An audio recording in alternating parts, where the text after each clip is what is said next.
Just how wealthy was Black Wall Street? Well, today we're going to find out. The stories of Greenwood's prosperity became legend in the black community, and in fact, in the whole world. The creation of the powerful black community known as Black Wall Street was intentional. In 1906, O.W. Gurley, a wealthy African American from Arkansas, moved to Tulsa and purchased over 40 acres of land that he made sure was only sold to other African Americans. The young entrepreneur had just resigned from a presidential appointment under President Grover Cleveland in order to strike out on his own.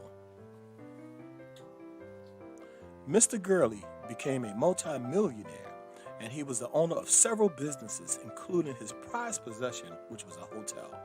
He also provided an opportunity for those who migrated from the harsh oppression of Mississippi. Another important visionary who contributed to the success of Black Wall Street was Mr. J.B. Stratford. J.B. Stratford had graduated from Indiana University with a law degree and had moved to Greenwood to purchase various land vacancies in the area. After buying these vacant spaces, he would then sell them to African American residents for redevelopment so that these empty spaces could be transformed into residential houses and profitable businesses. By 1921, Mr. Stratford had been considered one of the wealthiest in the country, as he owned numerous properties in Greenwood and even had his hotel named after him, the Stratford Hotel. O.W. was a subscriber to the philosophies of Booker T. Washington, while J.B. was a follower of the more radical W.E.B. Du Bois. Nonetheless, their differences aside, the two men began to develop an all-black district in the unincorporated stretch of land north of Tulsa's train station. O.W. and J.B. both became rich as the oil industry boomed in Tulsa and hundreds of African Americans immigrated to Greenwood. The 40 acres that were purchased resulted in a thriving community that populated a 35 square block district.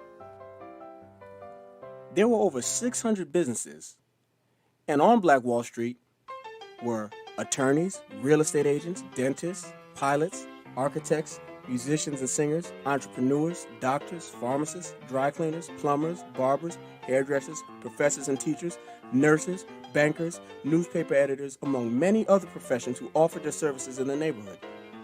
A dollar circulated 36 to 100 times, and it remained in the Greenwood district almost a year before leaving.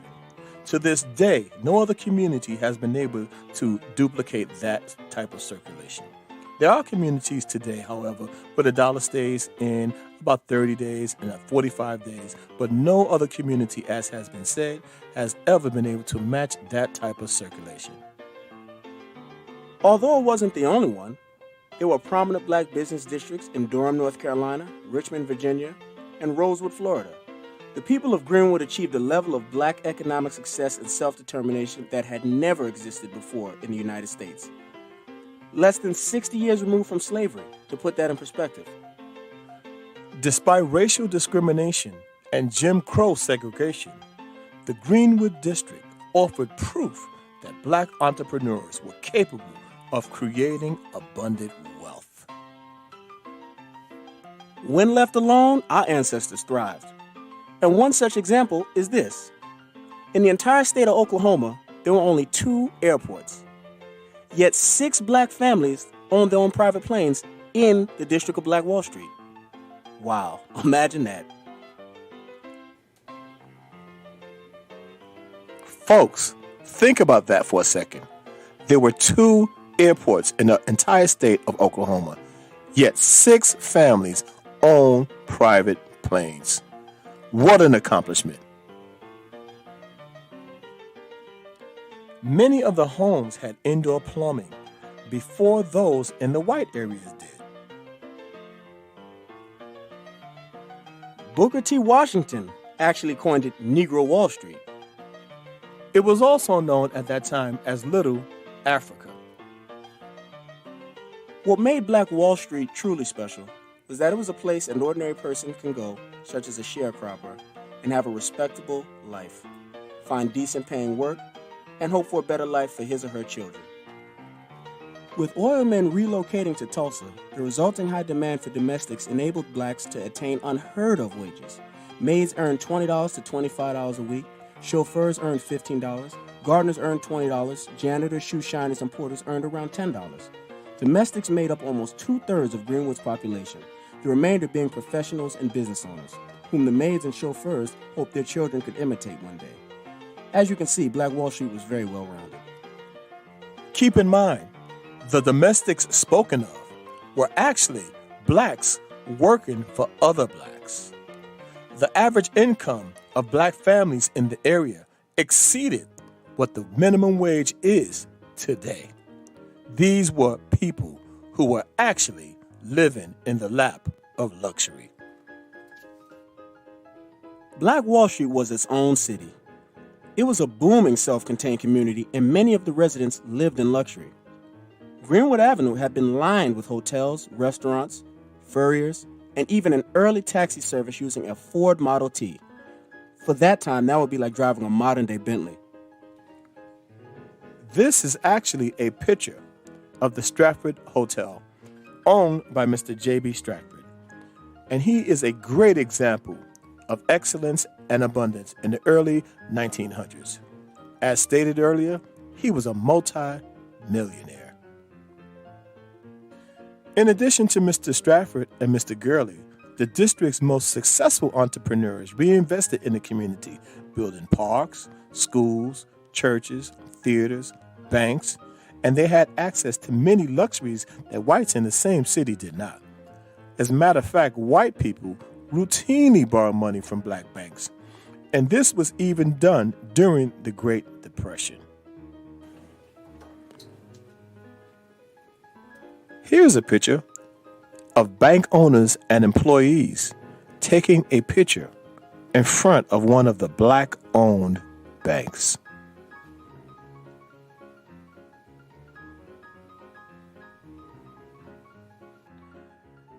Here's the picture of one of the theaters that line the Greenwood district.